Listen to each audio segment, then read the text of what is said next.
coming.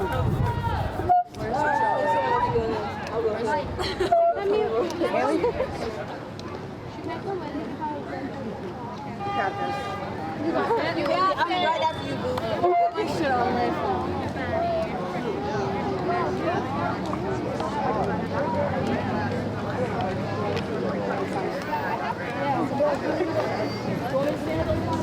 I don't know where I'm going. Also, everyone. My name is Haley Alegria. I'm part of the Menominee tribe in Chino. Everybody. I want to start off by saying I see you and I hear you. The Black Lives Matter movement and many others are something I'm truly passionate about. As a Native American young woman, I feel the pain of my black queens and kings and being part of the change. With this being said, I have attended the peaceful Appleton protest as well as the Green Bay one. Growing up, I've lived in quite a few states and places. With that came meeting so many new people, so many people from different backgrounds. I speak here today because black futures matter. Yes. Black dreams matter. Yes. And black lives matter. Yes. I speak here today because I've experienced firsthand racism and dehumanizing things here in the state of Wisconsin. Better yet, in the city of Shawano, or the people who call Shawano home. Race and racism is a reality that so many of us grow up learning to just deal with. But if we ever hope to move past it, it can't just be on the people of color to deal with it. It's up to all of us, black, white, everyone, no matter how well meaning we think we might be, to do the honest, uncomfortable work of rooting it out. It starts with self-examination and listening to those lives who are different from your own. It ends with justice, compassion, and empathy that manifests in our lives and our streets. I speak for all my friends I've known all my life and the new friends I've made in this time and along the way. I speak for their families who experienced it all through middle school, high school, and to this day. I speak for you because you matter. I want to say thank you for all who have came out to make this possible today and for all who support. I appreciate every one of you. Ketapanen, I love you. Wawanen, thank you. May we say his name. George Floyd! Thank you.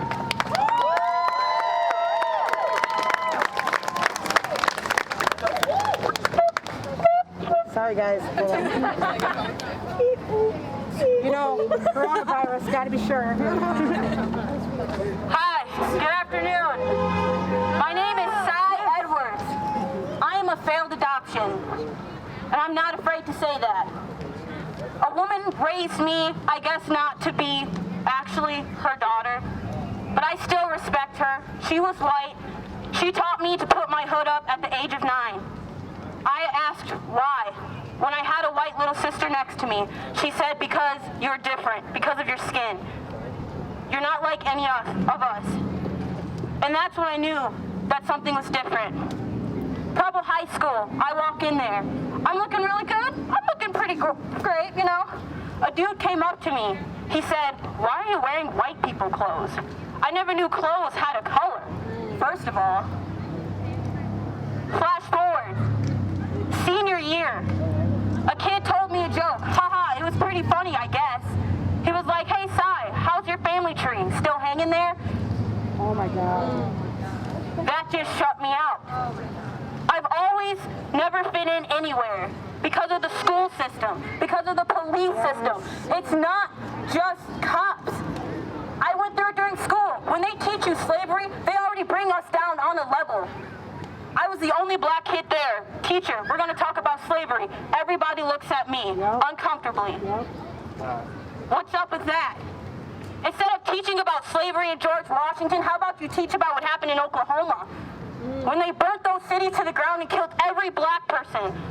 How about you talk more about the 4 girls who got bombed in that church? Instead of Christopher Columbus sailed the ocean blue. I'm sorry, but I'm so sick of this school system. I'm so sick of it. I'm so sick of kids looking at me every time I change my hair. Can I touch it? We need to start teaching these kids at a young age what diversity is. I'm so sick of going to white schools and people saying, oh, look, there's a nigger. Yes.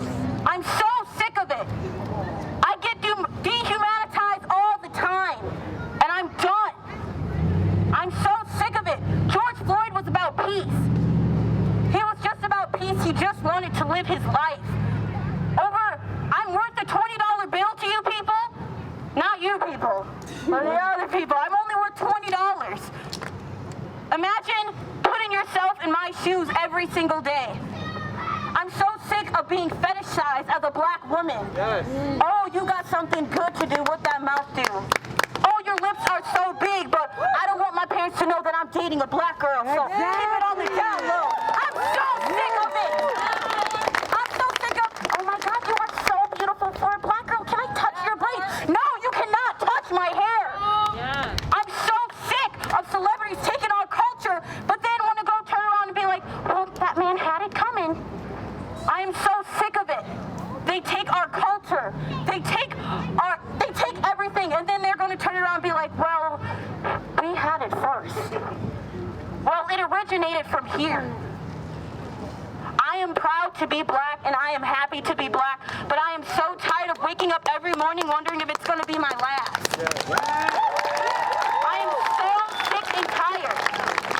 I really am. I shouldn't have to worry about having kids and wonder if I'm going to have a black boy and wonder if he can't walk home with a bag of Skittles because he's being shot. I'm worried because I'm a runner. I run every single day. And when I heard that man that got shot and died by those two white people and it didn't come up until now, it was happened in February. What the heck? And you're just now saying about it?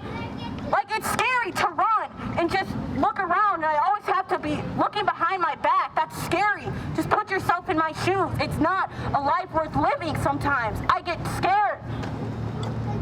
Some people need to wake up. The police, I'm not saying, because some of those police, they didn't even do anything. They didn't. But they need to change their systems and change their ways. It can't be like this anymore. It can't. How many more black people that I have to see on the ground, how many more black people does my kids, when I raise, have to see on the ground because they said, hands up, don't shoot? How many have to keep going? Now, I appreciate all the cops that have helped me through my life. I do. And I'm thankful for you. I am thankful. Let's give them a round of applause. Those cops, they helped me out. They're the ones fighting the system. They're the ones sick of it. And not even just today. Don't just be like, oh yeah, I was in a riot. I'm not a riot. I was in a protest today. You need to do this every single day. You need to remind people every single day. It just can't be today. I'm so sick of watching movies where equality is in the fantasies. I want it to be in reality. I am so sick of it. Who else wants to speak?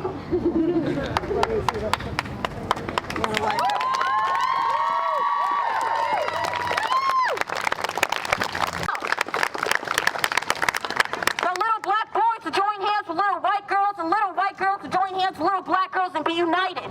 But I don't see that. We call ourselves the United States of America, but all I see is divided. That's all I see. We said, oh, America the Great. Are you sure about that? Because I wake up every single morning, get ready for work, drive on the highway, wondering if I'm going too fast or if I'm going too slow, and do I look correctly in this outfit? Am I talking properly? Will I be stopped? I walk down the street with my head turning behind my back. Why are you following me? He said. Those were his last words. Why are you following me? And then he died. Death is not something to joke about. It's not. Black lives do matter. We are here. And for the people who are like, well, if you don't like it here, go home. We didn't even want to come here in the first place. This is our home. This is our home. This is our home. This is our place. We should be able to take care of it. It is bad. You know when it's getting bad? When the Amish people are coming out and talking about this. Because they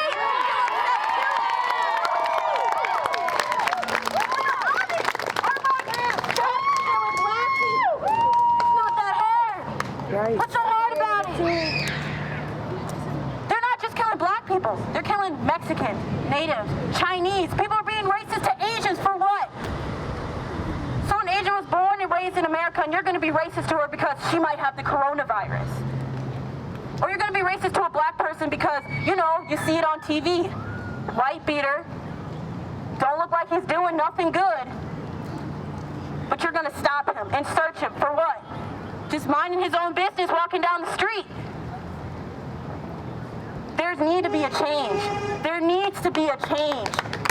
Not just today, not just tomorrow. I will keep repeating it too. There needs to be a change.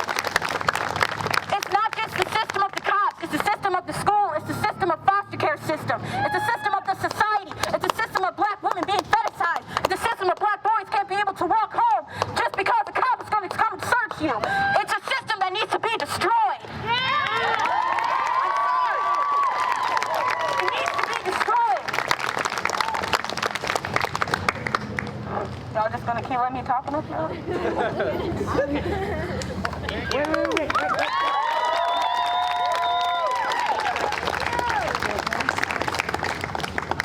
Okay, can everybody hear me? They have Amanda Stuck. I represent Appleton and Menasha in the state assembly. Thank you. And I just want to let you know that today the governor called on us to take up Assembly Bill 1012. So make a note of that so you can call your legislators. Assembly Bill 1012, which addresses the use of force by law enforcement. Yes. So there are things we can do. There are policies, legislation that we can change to actually bring the structural change that she just talked about. So please call your legislators, tell them to take up Assembly Bill 1012, and remember that you do have the power in your vote, so use it. Thank you.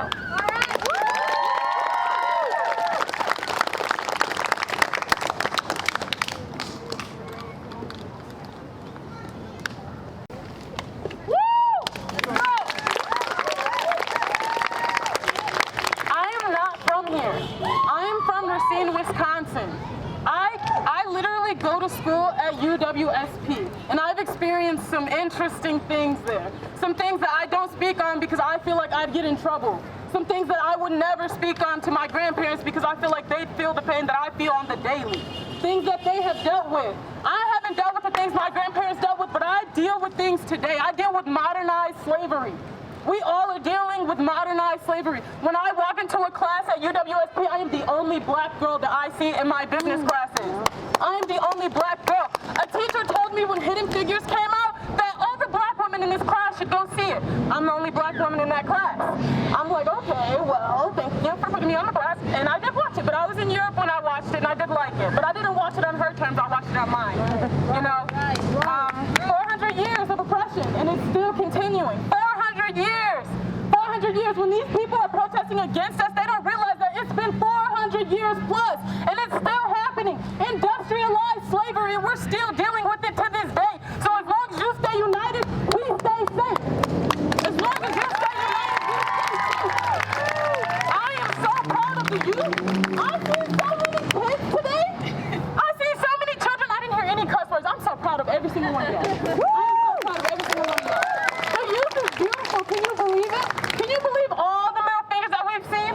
All the middle fingers, all the head shakings, and those are the people who do not deal with oppression. They will never understand, but it's us that have to make them understand.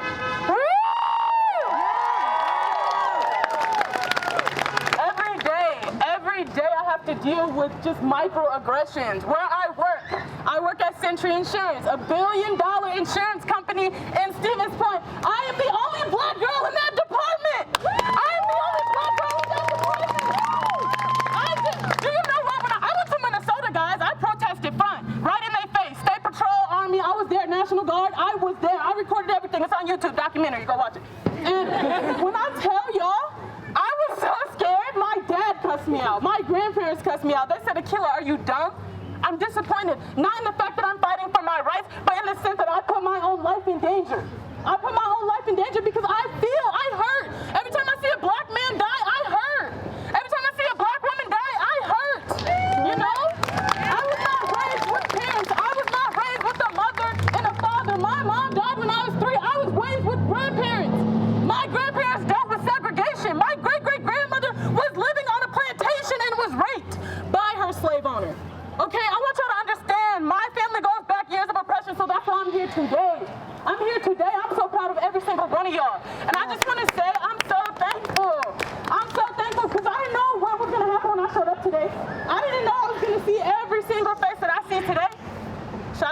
English people. I don't know how y'all heard. Yeah! Thank you! All I want to say is Black Lives Matter. Yes. That's it.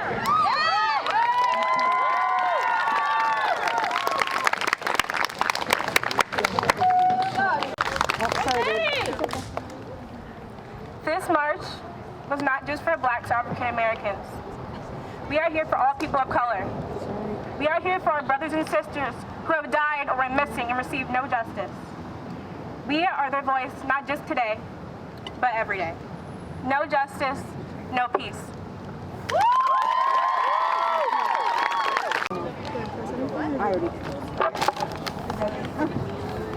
My name is Deandra, and honestly, I don't know where to begin. Actually, where does this end? How is it 2020 and there's still racism? No, I will never know how it feels to be a Black woman and grow up in this society like this. But all I can really do is stand up for what I believe is right and what I know is right. But I just want to let you guys know that you guys will not be alone, and I stand with you, and I'll be with you. I'll fight with you, fight for you, and this ain't forever. It won't last forever.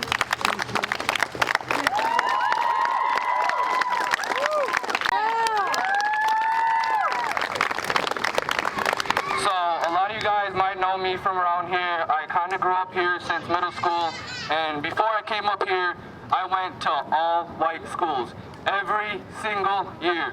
Me and my sister, only colored people there, guaranteed. Maybe one Mexican, maybe someone else. It was almost just always us. And coming up here, it was totally different because everyone was accepting. You know, people were still asking to touch my hair. People were still asking if I could dunk, if I was good at basketball, if I was this, if I was that. If I could rap. No, I can't rap. I can't rap. And I mean, I used to play basketball right there every single day for 4 months. And I can't tell you guys how many times me and my friends have been pulled up to by cops, four squads, for fitting the description, looking dangerous or suspicious. When it's just one black boy and 4 other natives playing basketball with other white people, you know? And it's like, we're not doing anything wrong, but just because the color of my skin and how I dress, you're gonna come up to me and try to search me, search my friends, ask my name, ask this, ask that, when I did nothing wrong. And I've never spoke before, I'm shaking right now, and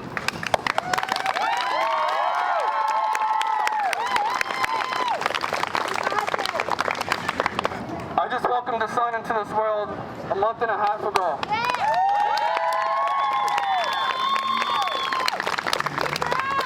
And I'm scared every day that one day I won't come back and I won't see him. That one day I'll get in a traffic stop and, you know, look like I have a weapon on me and be shot down.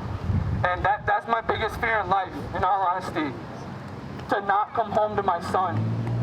And I'm so scared that when he grows up, that he lives around these parts and the same things are gonna happen to him. And I'm honestly so sick of me and my friends, all of us just being stopped daily, all the time for fitting the description. It's sickening. I mean, like, I'm not a perfect person. You know, I've done bad things in my life, you know, things I shouldn't have done. But that doesn't give you the right to come up to me all the time.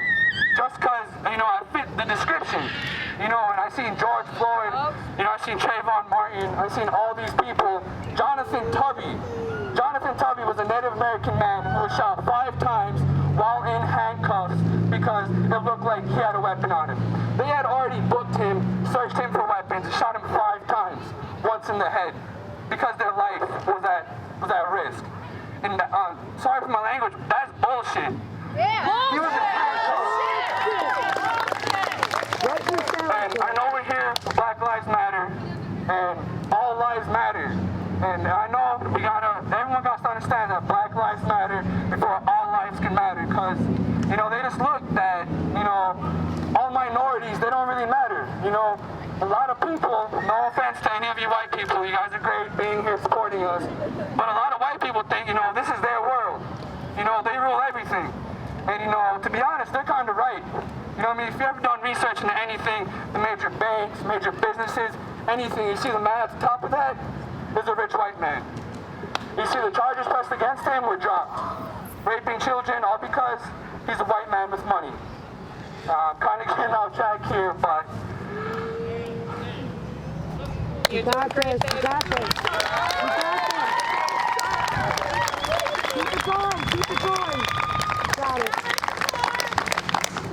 We hear you. I grew up with women. I had no father, no role models, no nothing. So, growing up, trying to be a man, you know, was one of the hardest things I've ever done in my life. You know, looking at my brothers, my basketball coaches, my teachers, you know, and it's just like, my father wasn't killed or nothing by cops, you know, he wasn't there. And I mean, you know, it's heartbreaking and everything, but You got this, dude. You got this, dude. You got this.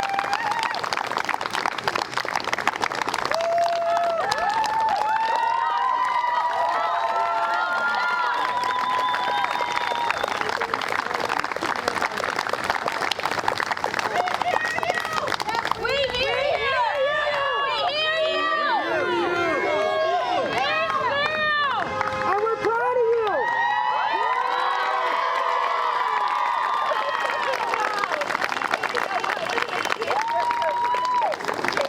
Because we don't want you to feel unsafe either. We're scared. I've had guns pulled on me by officers at least 4 times. Hands up in the air, saying, please, sir, put the gun down. I'm not doing anything wrong. And for them to tell me to get my black ass on the ground now before I shoot you, you know, your life flashes before your eyes. You know, I didn't have a son at the time when all this happened, but all I could still think about was him. You know, like, that's my biggest dream in the world, is to bring life into this world. And you know, I'm so proud of myself that I made it this far.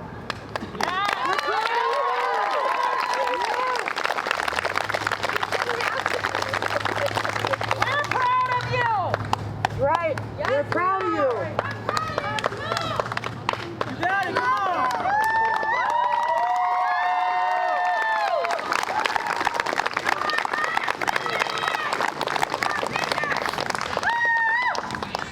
After that cop pulled his gun on me, I went home and I downed at least 15 pills.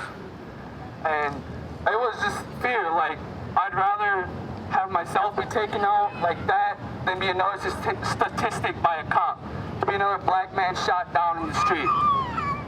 And obviously I survived, you know, wasn't my first, you know, but thank God it was my last time. And I'm still here so I can raise my child, show him what it's like to have a father in this world.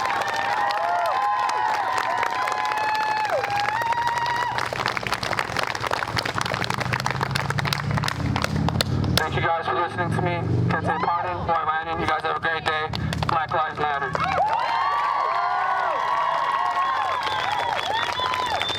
Mixed Black and Native American family, and growing up I was the only black kid in school. There was a lot of recesses. I played by myself.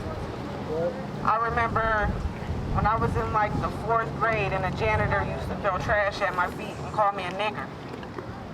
And I always got pushed into that stereotype of being, oh, I'm a troublemaker because I'm dark skinned. Or even with the unspoken racism between blacks and natives or Mexicans, we all need to stand together. We is all one people. They keep dividing us, and that's how they keep ruling over all of us.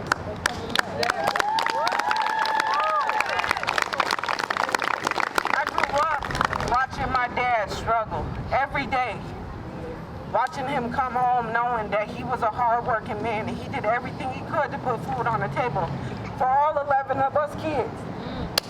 And they never gave him what he was due at his job. He always got passed up on promotions, and it always went to everybody else. I remember my dad coming home crying because people would call him niggers, or he couldn't get a house for all of us to fit in because he was a black man, but on the phone he sounded like a white guy. There was plenty of times I grew up here in Shawano not knowing if my life was worth anything, if any of my family was worth anything, because of the way people looked at me, the way my home people looked at me. But I'm glad that I got the family I had that done taught me the values that they done taught me. And I do everything I can every day to make sure that I don't stand by and that I make this world a better place for my sons.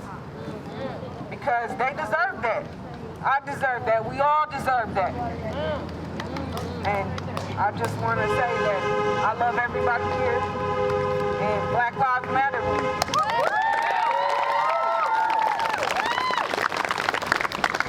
Hi everybody, my name is Joe, and maybe some of you guys see me protesting on the corner the other day, a few days ago.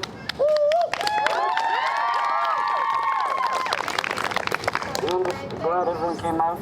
Everybody from all backgrounds came and band together for a better cause. It's okay.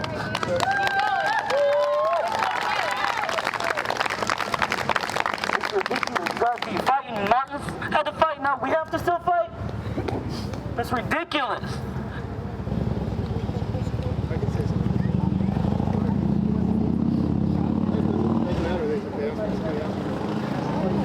I don't want my kids growing up in this world of oppression and hate. I don't want my kids wondering if they're going to go to school and be picked on and bullied. I don't want my kids to wonder if they're going to get shot on a simple traffic stop just because of the color of their skin.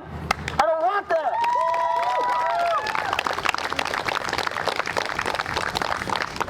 I thank everybody for coming out right now, and I just appreciate everyone's support.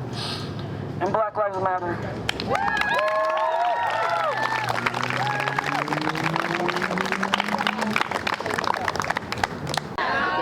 For those of you who don't know me, I'm the police chief of Shawano. I've been a cop for 40 years. I worked in Green Bay for a while. I've been here most of the other time. I want to first off congratulate every one of you on a job well done today. Thank you.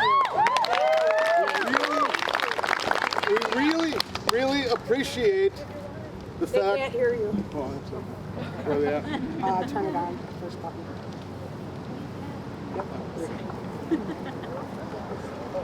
We really appreciate everything that you've done today, especially being calm, peaceful. We were here to protect your absolute First Amendment right to peacefully protest and get your voice out. And we were here to protect that voice. And we heard your voice, and I hope everybody else heard your voice. And I applaud you for doing it the right way. It's very, very nice. I want to make a couple other comments too, and then I'll let you guys be. I, as a police chief and a 40-year veteran of police work, was appalled and sickened by what I saw in that video with Mr. Floyd. Absolutely wrong.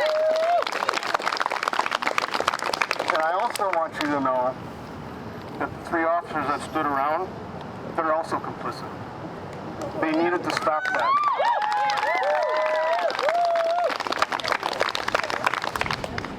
That was also sickening to me. That was one of the worst video uses of force I've seen.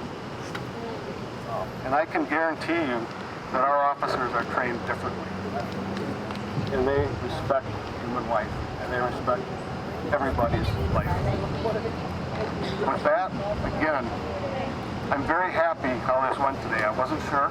We don't get a lot of groups walking down Main Street like this, but it's okay because you have that right, and I was okay with it. We all were okay with it. So, again, pat yourselves on the back. Thank you from the Shawano Police Department. Thank you. Thank you. Well, for coming out. My name is Alfonso Smith. I identify as I'm a cisgender male. Him, his pronouns. I just want to say that first off by saying I am the child of a police officer. My mother is the sheriff of Menominee County. I do not believe that all cops are bad. That's not why we're here. We are here because we are here to talk about the injustices that have plagued the African American community, the Native American community, the Asian Hmong community, everyone, even the white community. This is about everybody. This isn't just about people of color, okay? This is about police brutality. I wanted to get up here and talk about ways that we can go about ending police brutality and racial discrimination. The first thing I'd like to say is, one, we need to start holding our public officials accountable for racist policies. Another thing is that we need to demilitarize the police because we are using military equipment for civilians when police officers are not trained with these military things that they are using. I understand that they are needed, but it gets to a point where it gets too far, okay? Another thing is that we need to enact policies that are for all people, that aren't racially profiling. We also need to get into a space where we can come together. We need white people. People of color, we need white people, okay? We need everybody here. As much hate as we have seen today, there's far more love, and that's what we need to do to win. One thing I'd like to say, I'm in my senior year at UW-Stevens Point. I brought my friend Akila with me. When we say that people of color are discriminated against, and obviously that's something that cannot be argued against, and if it is, I'm sorry, I don't know what to tell you guys. We are literally one of two people in a classroom are a person of color. Every time an issue of racial injustice or we talk about Christopher Columbus, the first thing that everyone in the class does is, where's the black person? Where's the native person? Yup. That's not what we need, okay? We need everybody's voices heard. We don't need, sorry, I didn't write anything. I'm going off a tangent. But yeah, like I said, we need to hold our public officials accountable. We really need to do that. We need to take this to the polls because it starts at the ground level, you guys. It really does. I just want to tell a few stories. The first one is I was in my freshman year of college. I was walking home from studying during finals week. This was during the Trump election, when Trump got elected. This is right after. I was walking home from studying, probably about 11 o'clock at night, and walking home with my earbuds, and you know when you feel like someone's staring at you, you're walking or something, and I look over and there's this big white truck flying Confederate flag, screaming nigger at me. This is something that we deal with every single day as a person of color, and if it's not someone yelling the N-word or someone yelling racial slurs, it's those odd looks that we all get. You know what I'm talking about. When you go to Walmart and everyone's looking at you. You go somewhere, you know what we're talking about.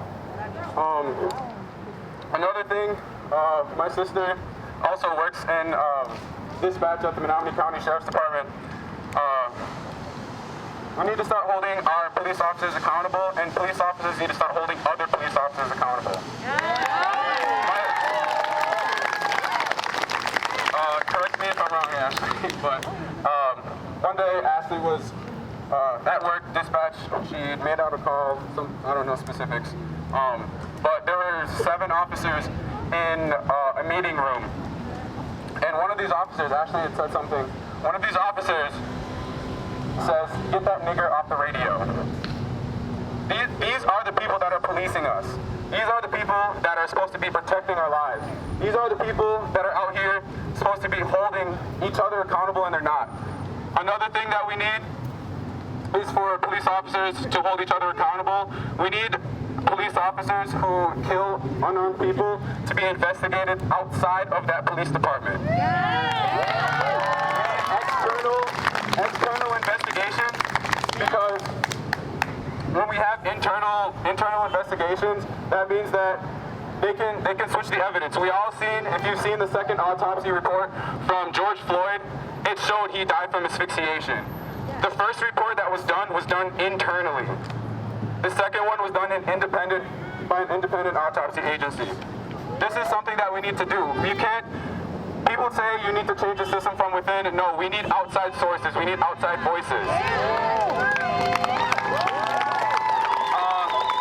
The last thing I want to say is, thank you very much to the Amish. That really does mean a lot. Your voices are heard as well. Another thing, lastly, that I want to say is that when we say Black Lives Matter does not mean only Black Lives Matter or Black Lives Matter more. What we are saying is that Black lives are at risk right now. There is an epidemic of police brutality, and that is something that we need to end together, not against each other. We need to come together, and that is, I don't know, I really don't know what more to say. We all know what we need to do, okay? If you have friends that are on the fence about this, educate them. It all starts with education, it really does. Get educated, be proactive, speak out, do something about it. I wear this skin color every single day. This isn't something that I can just stop fighting for, okay? This isn't something that, oh, I'm just gonna wake up tomorrow and discrimination or racial injustice is gonna end. This happens every single day, every single minute, and this is something that we need to end. Thank you guys. Black Lives Matter. And my sister.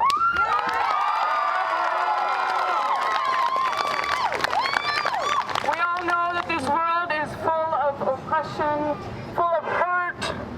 This world is a mess. We all know that. But I want to say today that the government is not going to be our solution.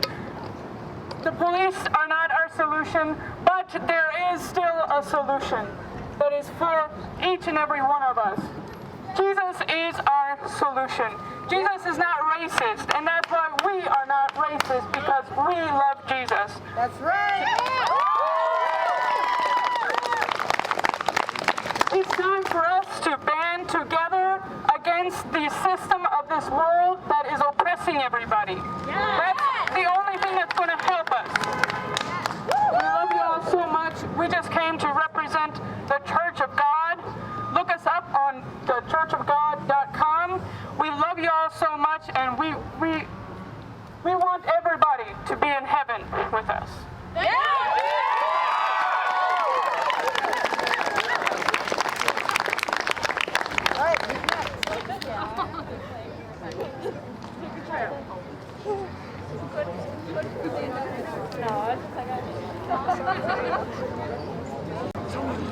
I just want to say that I'm not here to take up too much of your time, because I really do not want to overshadow what today's true purpose is. So today, I want to thank you for all showing up and showing out. I worked until 2 o'clock today, and I drove down Main Street hoping to catch you guys, and I had thought I missed you. But I got all the way down to the end and was about to turn around when I saw the street flooded with all of you holding your signs, shouting, "George Floyd!" Say his name. Never stop saying his name. So I got out of my car and I joined you with my sign. And today, I call upon all of my non-black friends to keep talking about this. Do not let this be the only day that you protest for Black Lives Matter. Because we don't have to worry about this every single day of our lives.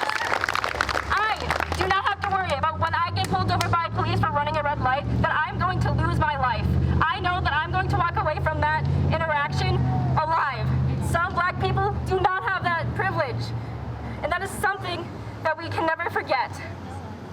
Lastly, I just want to say, I see you. I do not understand, but I stand with you. I will never stop marching and standing beside you, and I will listen. Please educate me on things that I do not know. Thank you.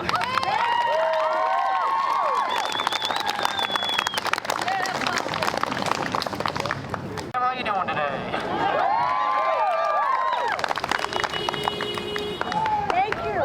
Thank you, Lord. I can breathe. Yes, this is awesome. And this is not the same story for many autistic black people here and all over the globe. There are many with nonverbal autism, meaning they cannot speak, but I am here to speak for them.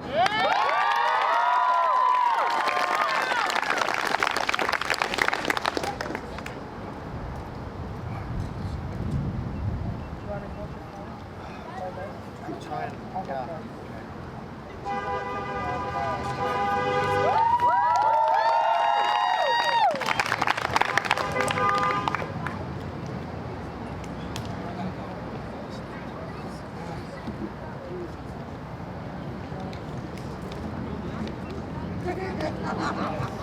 I said, I'm here to speak for him again.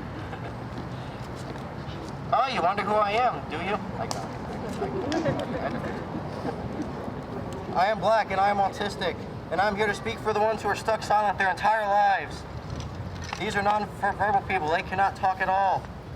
I'm here to tell you, I should not have to worry about police gunning my brothers down because we are stimming and making loud noises. If you don't know what stimming is, it's when an autistic guy goes like this. You probably see me doing this today. It's how we calm down. But many people take that as a threat. I am glad I'm able to walk and work out across the street, but I am about to panic. For I get anxious that when a neighbor sees me walking and thinks I look suspicious, like I'm up to something, because I'm talking to myself loudly or laughing at jokes to myself, and they will call the cops on me. Yes, they have told us, the police have told us, and us autistic parents, that we can go to the police station and get autistic cards.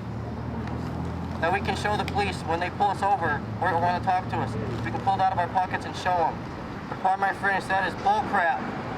There's no way that I'm going to be able to reach out and show that card before I'm shot down. There is no way in hell. It's not happening. If I stand like this, I get taken out. It's not happening, fam. It's not happening.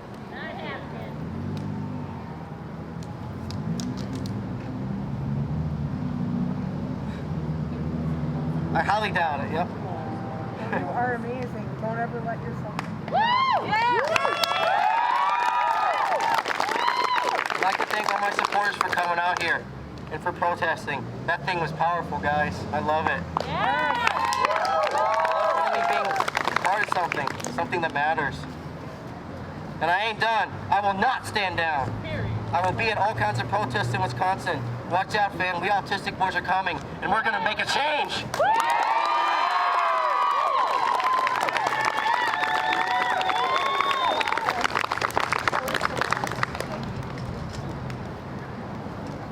Anybody next? It's called Take It or Leave It. A king once said that his brother should be judged by the content of his character, not by his skin. But all I see is walls and filter and skin creams, glowing screens and heart emojis, no humanities. Girls and women are striving to be what they're not, while brothers are getting shot. We use our anger with our guns, no one raising little ones, the American dream.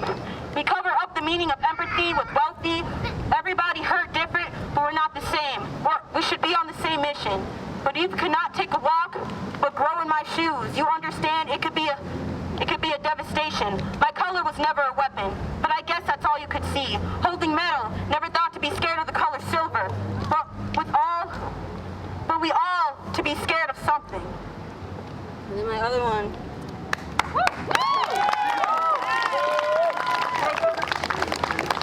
You see my skin? Are you threatened?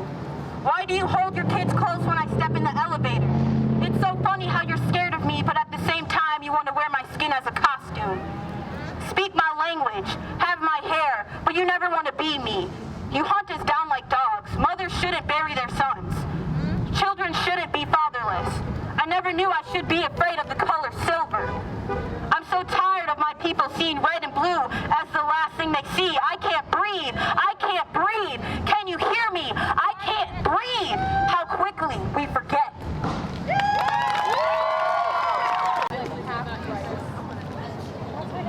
I was upset when I first saw that video of George Floyd on social media. I was already upset with the fact that black people were being treated unequally, but this crossed the line for me. I'm just talking out of my head, but I don't think any person of color should be untreated fairly, and they should get the same rights that every white person in America does, and that around the world.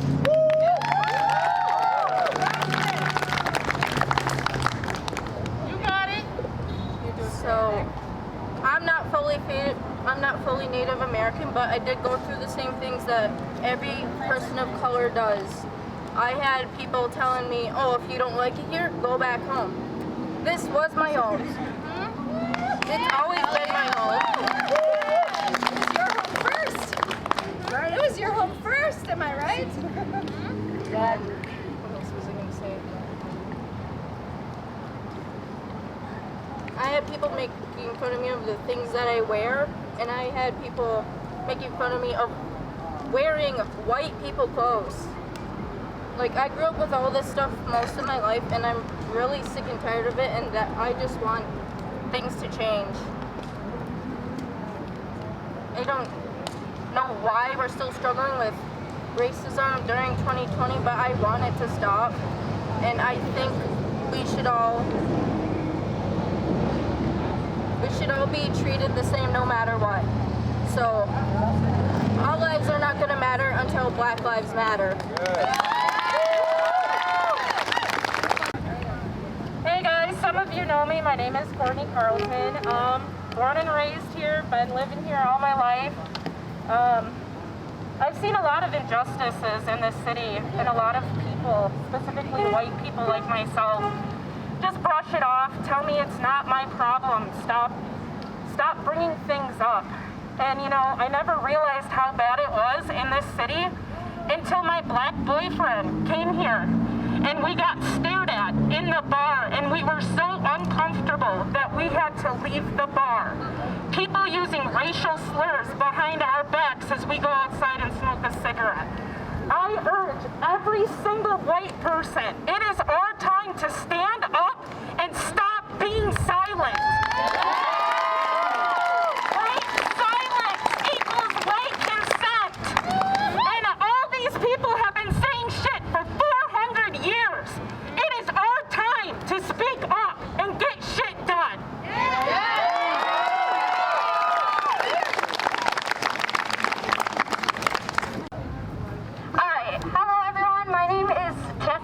And I am white and I am privileged.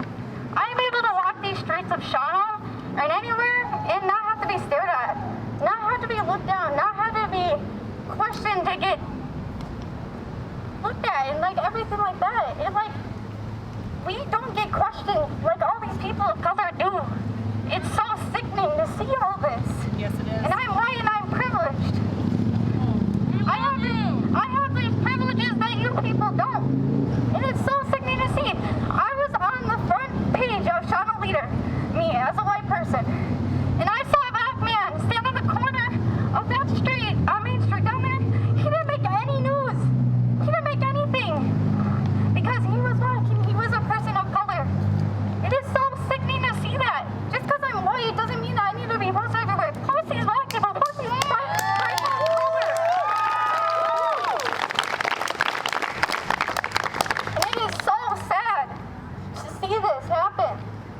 And you hear people say, I'm sick of seeing this, I'm sick of hearing this. Try living in this. Try living in the racism. Try having people be racist against you. You're not. Us white people are privileged. We're not put against us or anything like that. Hold on, I have a speech in my thing, sorry. Woo! Woo! Woo!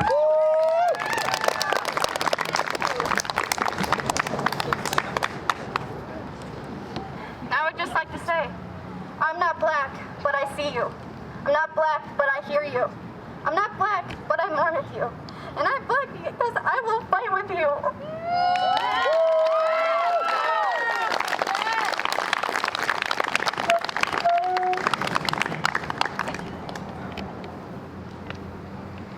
Thank you.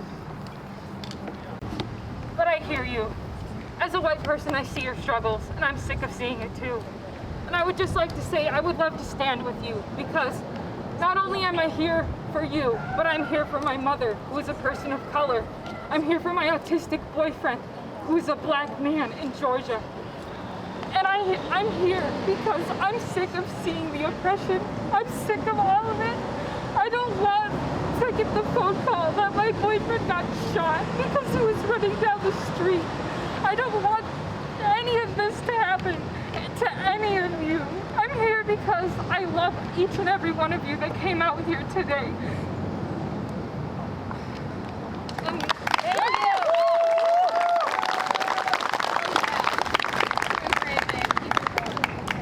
on my sign, I wrote, "Freedom, no freedom until we're equal." And I really live by that, because I don't see a problem of race. I see a problem of separation because we're all part of the same race, the human race.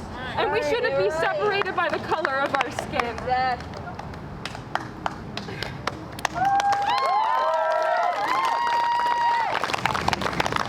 I want you to know that I see you. Any person here who's had a problem with oppression, racism, anything, I'm here and I see you and I will continue to stand with you until the day that I die.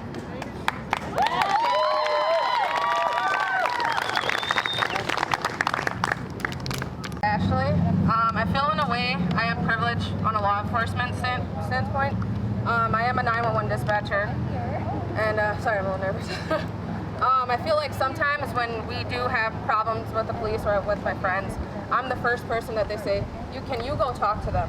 I've been in positions where I've kind of, I guess, just stood by when someone came and asked me my name when I was just sitting on the hood of my car, and the first thing I said was, like, what do you want, you know, and it like they kind of don't listen until I tell them who my mother is.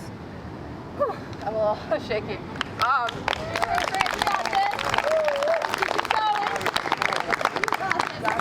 Keep going. You got this. And it kind of bothers me that our own Native people do the same thing to Black people because I am mixed. So when my brother said that the incidents that happened at work when they called me a nigger, the travel employee is the master sergeant that's head of all the police officers, and that guy still works there. So I kind of feel like I don't know where to go. The tribe doesn't listen to me because I feel like they treat me differently because I am part Black.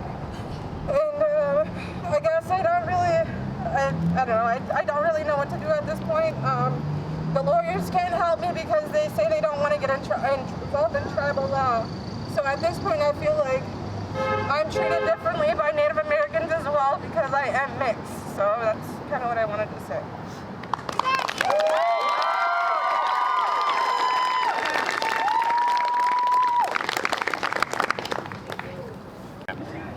So, there's not a lot I can say on this topic. You guys, I will never understand fully what's going on, but I'm trying, I'm listening, I'm watching the news, not the news, I'm going through Twitter, looking through personal videos of the injustice of the protests, the injustice of police brutality throughout the years. I used to be the person that would see Black Lives Matter and be like, but all lives matter. I used to think that. And it's dumb that it took me this long, George Floyd's death, to realize I was wrong. It's not that all lives don't matter, it's that all lives can't matter until Black lives start mattering.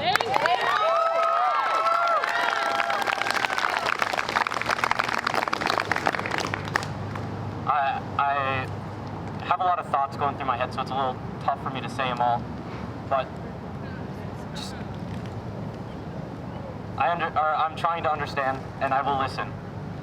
I will hear, I will see, and I will stand with you all. Thank you. Sure, area with the mask on. That sound good? Yeah. So it's taking me a long time to break out of my silence, and especially when I was the one getting hurt. And it's something that has to stop. These past 5 months, however long it's been, have been some of the worst months of my life, as well as I know so many others. And it takes a lot of courage to come up here and say things, to speak your truth, to speak other truths, to be honest, completely honest, and to open that vulnerability. It takes a lot of emotion, and it takes a lot of courage, and I know that every single one of you has a voice, and every single one of you has something to say, and I hope that and everyone else who's coming up brings you extra courage and extra strength today.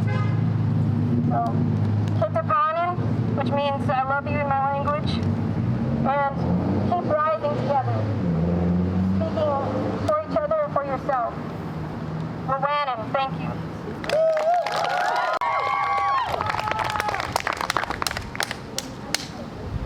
Alright, so as you guys may know, mom. My dad's white, mixed. I have 6 other siblings, and from when we were little, we've always experienced this stuff. Like, my sister, she'd literally get bullied all the time because of her color, to the point where she'd even try to bleach her skin with apple cider vinegar, because it really went to that point. And seeing her so insecure because she just couldn't do anything about it, you know? And seeing my brother get called names at school, seeing my brother get called names at school, and I try to defend him, and I just get called names too, and like, seeing my brother come home so hurt because of that, not wanting to go to school, literally finding any excuse not to be by these people, it really hurts. And my sister right here, she went through so much stuff.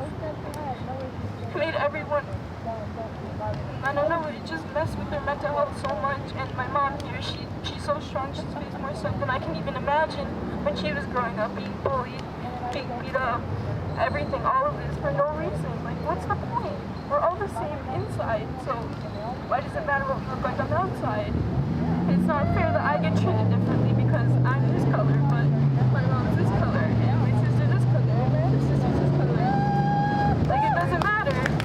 It really doesn't matter, and it's just sickening that this stuff is still going on in this time and age, because I've been standing up for my family my entire life. And it still didn't get out because we live in such a small area, and I go to such a small school that, I don't know, it's to the point where it's just, I'm fed up with it. And like, the fact that we can't even live somewhere without walking outside and seeing Confederate flags hung up the next day, or our neighbors having Confederate flags up, or seeing trucks go by with those Confederate flags, just to get on our nerves. Like, I can't stand this anymore, and I just need you guys all to really try, because it's getting to that point where it's just disgusting. We just all need to be for each other, you know? Everyone. And I don't really know what else to say. I kind of feel like I messed that up, but like, I don't know.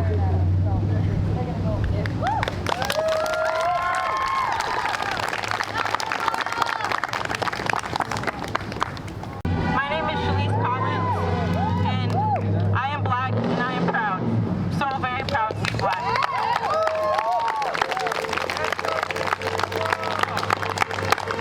It took me 18 years to be able to say that, to be happy in my own skin, and to embrace my hair.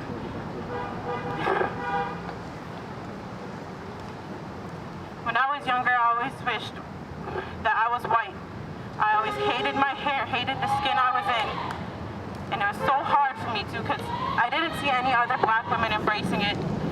When I Googled hairstyles for my hair, it was just white women, and it was hard to find anything to do with my hair. I hated it, and I would just throw it up into a bun.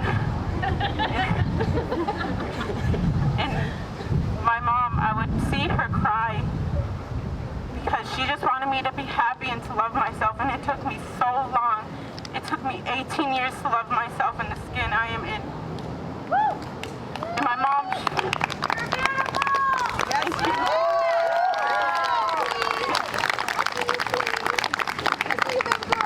Thank you. Don't let that shit dim your shine. You're a diamond. Thank you. Don't forget. You're sunshine. Thank you. Like pearls. Let's go. And I grew up in all white schools my whole life. I've never been able to have another black friend, and if I did, it ended very soon because we would just get made fun of for being friends, and that we'd stick together, and it tore us apart. And I'm just happy to be able to stand here today and to be black and proud and to be Native and proud. Yes. And I thank you everyone for coming out and supporting us. Yes. Thank you.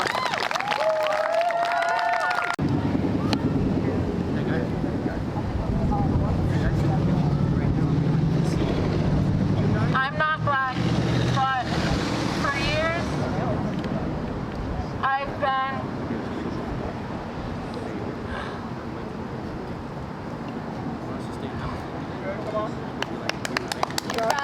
Keep going.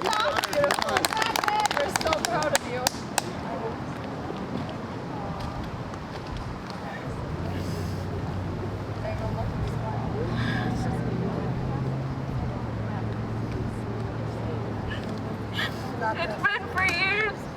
I've seen not only my own people, but other people torn down because of their color.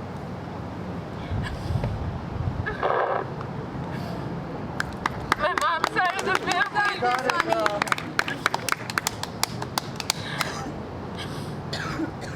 is white, and even they've made me feel bad about being Native American. Be proud. Be proud of that. Hell yeah. Beautiful.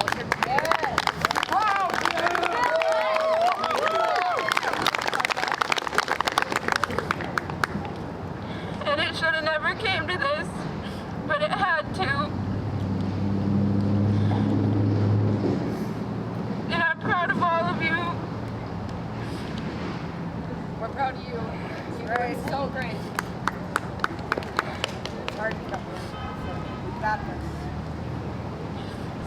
I've seen tears and smiles today.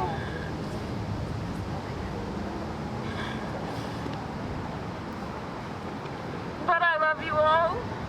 We love you.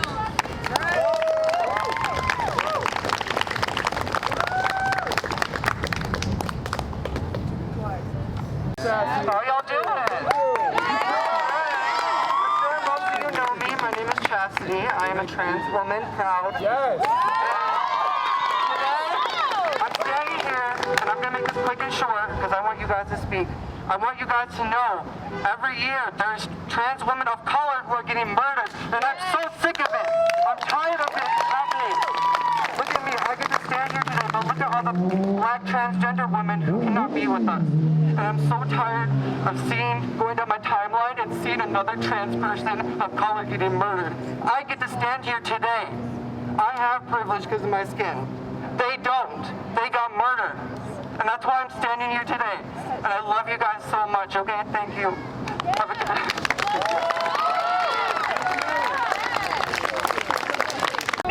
Okay, how you guys doing?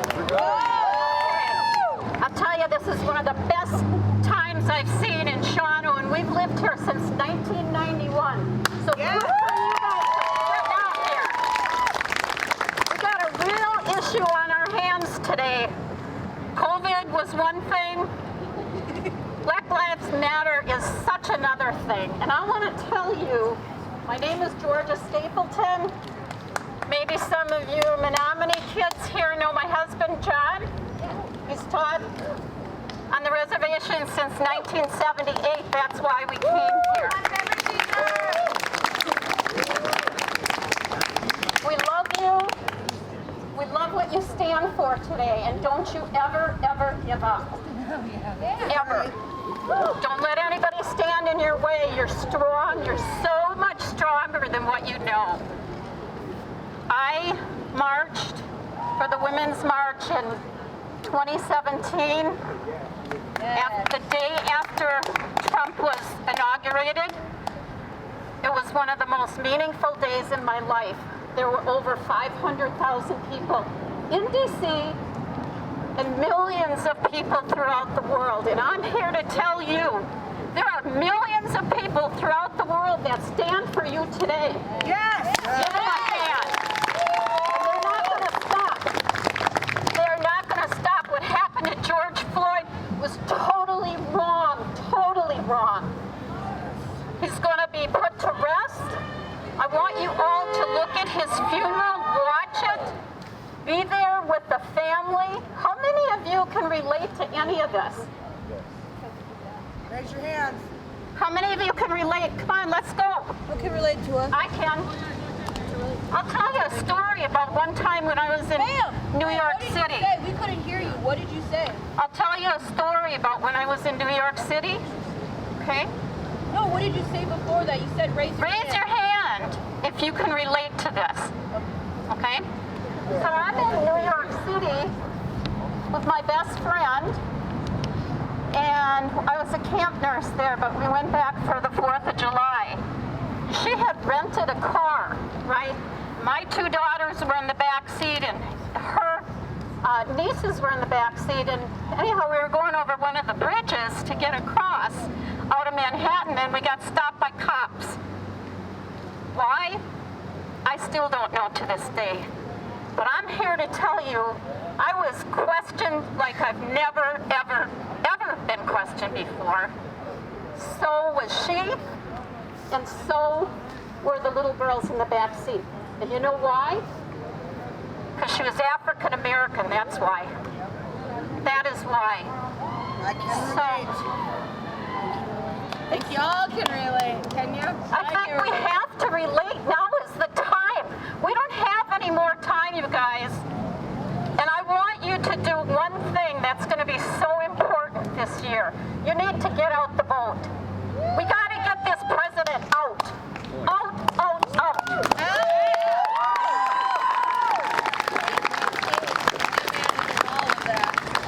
I served as a parish nurse here in town. I went to Marquette through their parish nursing program. And I'm telling you, I was sickened that he held up the Bible in Washington, D.C. 2 nights ago. That is sickening. So I want you to make a promise that you will try to get out the vote in November. That's the only thing that's going to make a difference. We need to get this administration out. And you know what? It's not up to me. It's not up to these guys. It's up to all of you. So God bless you. Keep going. Don't ever give up. Okay, can you guys all see me? Yes. Okay, I have to sit down because nervousness makes me sneeze. So if you can't see me or hear me, let me know, okay? Okay, so obviously I am a white privileged woman. And it's sad to say that if I was to apply for a job against her, I would get it because of the color of my skin. Your skin is beautiful and you could be way better at that job because I'm white. I get that job because of the color of my skin. I don't know what you guys go through. I do not understand what it is like to be a person of color. And I am learning to understand that. For years, we have been learning to understand where you guys stand. And enough is enough. We will fight with you. I will fight with you whether I have to die with you or not. We will do this together. Am I right? We will do this together. I do have a story. I once nannied a little boy of color. And for me, it was nothing. He was a beautiful little boy. Absolutely beautiful. And going to stores made me nervous because people would racial slur a baby. He was about 1.5 years, and they still had the nerve to make slurs at him. Does anyone see an issue with that? Because I do. That is not okay. I had to leave because he would scream because people were in his face because of the color of his skin. He was 1.5 years old, and I couldn't take him anywhere because they would get in his face for the color of his skin. He was just a baby. It's not just affecting the older generations. It's not just affecting the ages we are now. It's affecting children. And they do not deserve that. So it's time to fight back. And we're going to do it to our all. Because this is our generation, and we're going to do it the way we want to. Yes. Thank you guys. You guys for coming here. It means a lot to me personally for what I had to go through, because I grew up alone most of the time, because I never fit in. I could never fit in with the black kids because I was too white, and I could never fit in with the white kids because I was too black. So for you guys being out here today, that means a lot to me. That means so much to me, and I love it. And I like to thank the police officers for not using any force, not doing any of that. Thank you so much. Thank you for being here. Thank you. I have a little story to tell. At age 8, when it was my birthday, I made a wish that I want to live past 19. I'm 19 now. And then when I turn 20, my wish will be I want to live to 32. And then my next wish, I want to live to 89. I want to grow old. I don't want to die at a young age. I don't want you guys to see me on the news, another black woman killed. I want to grow old. I want to talk to my grandchildren. I want to see my children grow. I want my children to grow as well. And this is a start. And I'm so proud in each and every one of you. And I thank all of you for coming out. Just thank you so much. This means so much to me. It's really hard growing up black in America. It really is.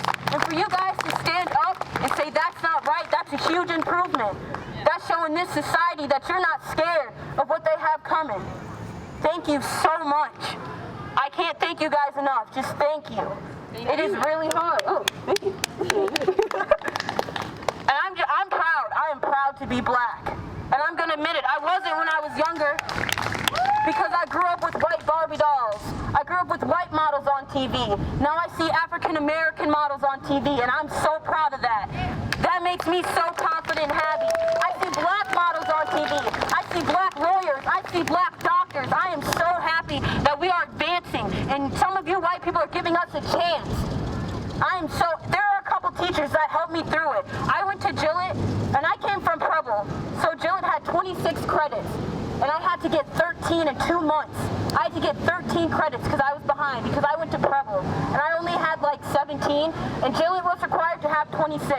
And for all the teachers, like my teacher, Miss Davis, she worked with me, she grinded with me hard. She goes, I don't want you to be a statistic. I want you to graduate with your class on time.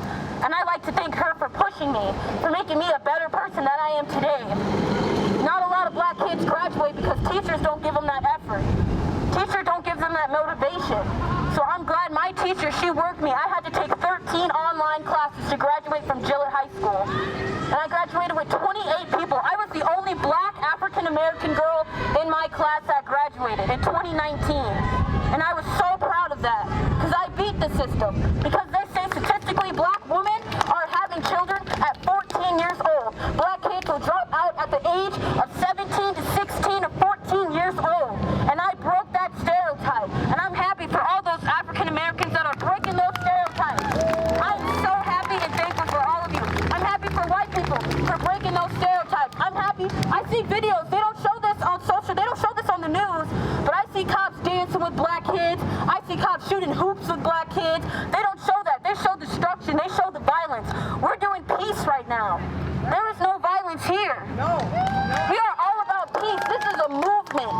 And I'm proud of that. I'm proud to be black. I'm proud that I'm going to have black children. And I'm not going to be disappointed in my skin anymore. I am just so proud. And I'm proud of you guys. I am so proud of each and every one of you guys sticking up for me, sticking up for my brother over there, sticking up for my brother on the tank, helping him out. I'm happy for the teachers that look at black kids and see a future in them. That's what we need to do today. We need to look at natives. We need to look at Africans. We need to look at Asians and be like, there's a future in you. We need to stop bringing people down and start raising people up because that is what we're supposed to be about. America the Great. That is America the Great. America the Great is not stopping him and being questioned over a $20 check or a $20 bill and standing on his neck and he's screaming, I can't breathe. America the Great is helping children who need food.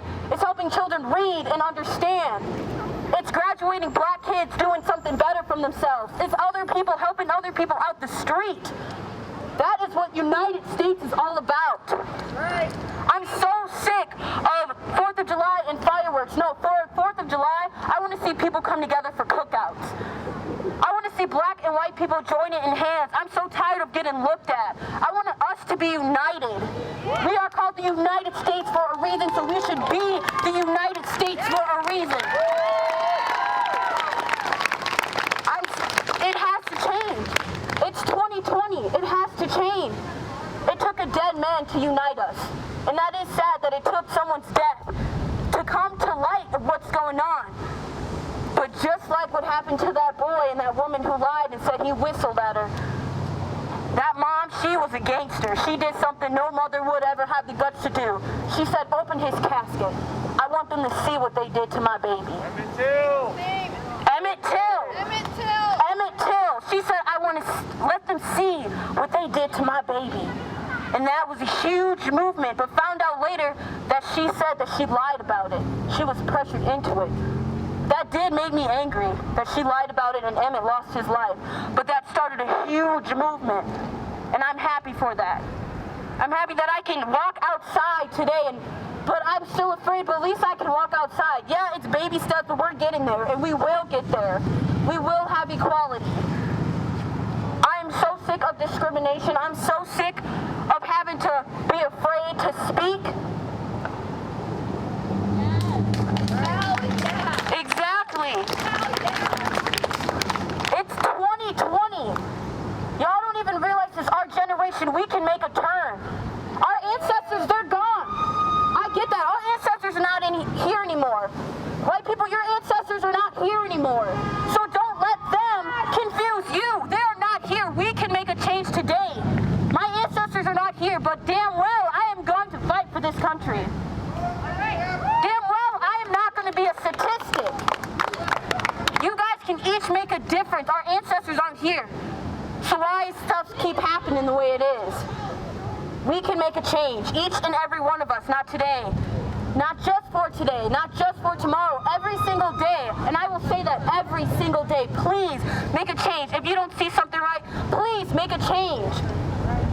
And for the kids that are in the foster care system and get treated wrongly in the foster care system, please speak up. Please. My adopted mom did not know how to do my hair, so I didn't know nothing. I didn't know nothing about my hair, really. I just brushed it back and threw it back and called it a day because she didn't know how to do my hair. But now I see other white people with mixed kids learning how to do hair, and that's beautiful. That is an improvement. They want to learn how to do the hair so their kids don't be looking crazy. That is amazing.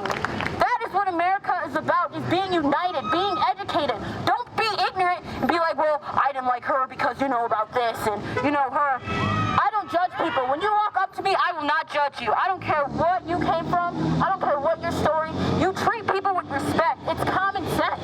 And for the people who are making hate comments and stuff on Facebook, that's not us. But I saw some of it. And being ignorant, that is not the way to go. You just proved why we're here. You literally just proved it. So I'm thankful for each and every one of you. I'm thankful that you guys are making a change. I am thankful to be standing here today. I am thankful that people are coming to light. Because this shit's real. This shit's real.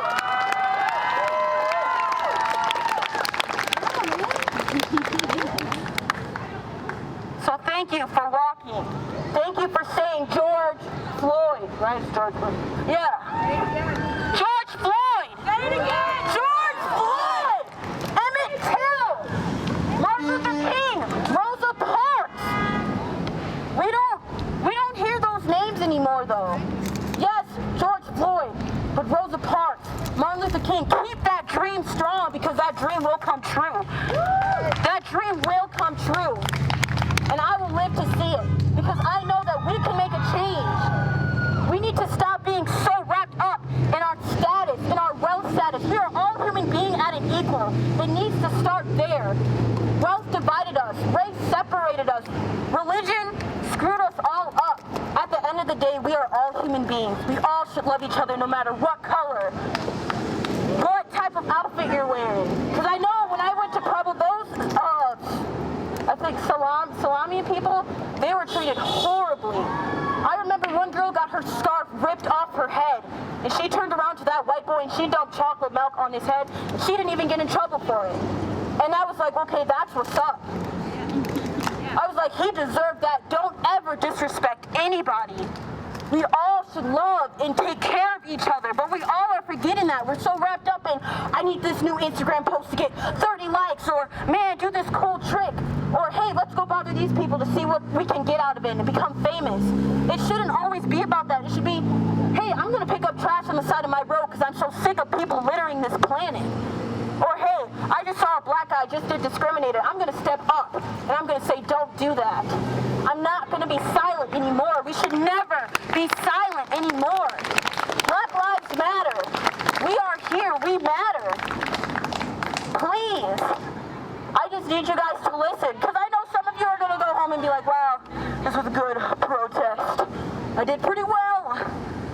Let's see what's on the news. You know what I mean? You guys, this has to be in your head daily, a daily reminder, because we are all beautiful people. We all should be equal.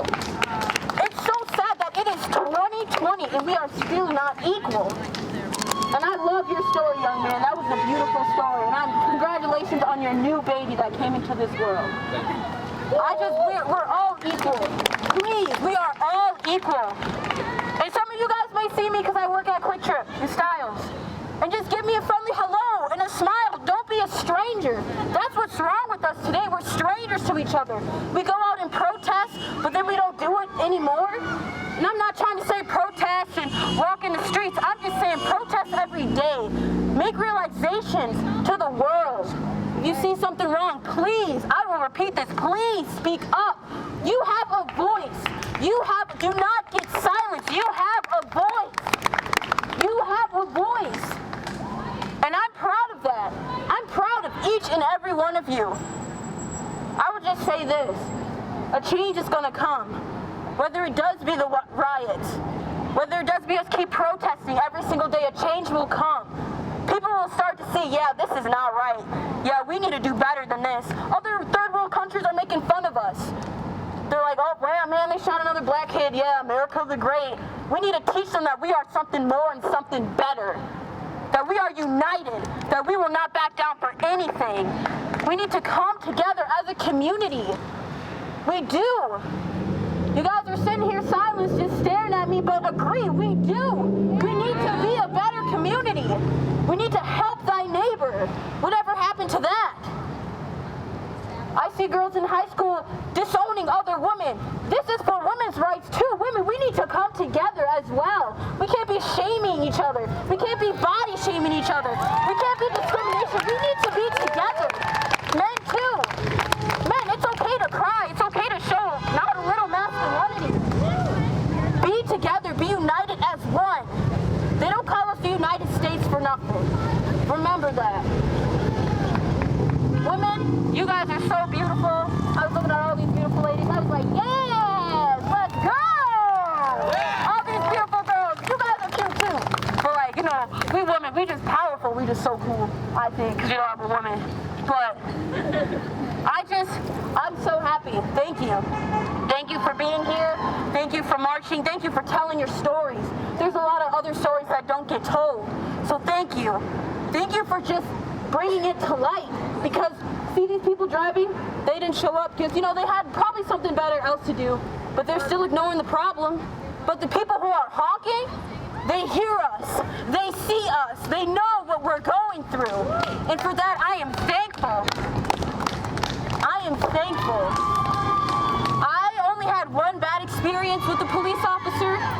But throughout my entire life, police have treated me nothing but kindly, and I am thankful for that. And I can say that. But I can't say that for some of my siblings.